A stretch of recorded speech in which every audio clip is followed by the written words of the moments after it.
La rencontre des responsables de l'Union africaine et ceux de l'Union panafricaine de la jeunesse a eu lieu devant les représentants des structures onusiennes internationales et bien sûr les leaders du continent. Les jeunes Africains réclament une meilleure intégration dans les différents appareils de développement du continent. Cette démarche a le mérite d'augmenter les chances de développement de l'Afrique avec tous ses fils, éviter à l'occasion les fuites de cerveau. Mieux, elle a le don de sortir les jeunes Africains de la précarité. Selon certaines statistiques, 3 jeunes Africains sur 5 sont au chômage. Au sein de l'Union panafricaine de la jeunesse, des propositions ont été énumérées à l'endroit des décideurs. Et tout récemment, lors de la conférence Africa 21 au Cameroun, son Excellence Ali Bongo Ondimba, président de la République gabonaise, déclarait « La dure et vraie réalité est que l'Afrique n'a pas suffisamment investi dans le développement du capital humain pour tirer profit des avantages que représente sa population juvénile.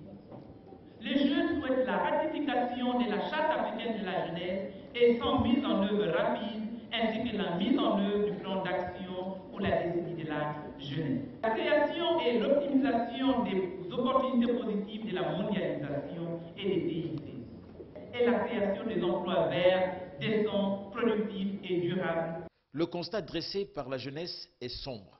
L'Union africaine et les dirigeants des États ne semblent pas bouger.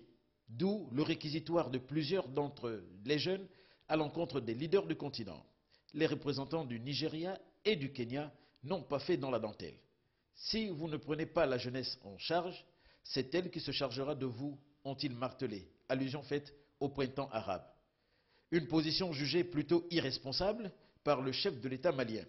Amadou Toumani Touré pense que les jeunes doivent faire montre de responsabilité, s'éloigner de la drogue, des braquages, bref, de la rue et privilégier l'éducation. Une direction empruntée par le représentant de Tunisie, l'un des acteurs du printemps arabe. Nous avons confiance en vous pour construire notre futur.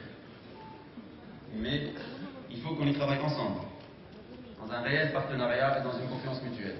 Au finish, c'est le consensus qui a prévalu. Les leaders de l'Union africaine se sont engagés à faciliter et à accélérer le renforcement des capacités de la jeunesse pour un développement durable. Promis, juré, les jeunes Africains ont clôturé la rencontre sur une note d'espoir et de satisfaction.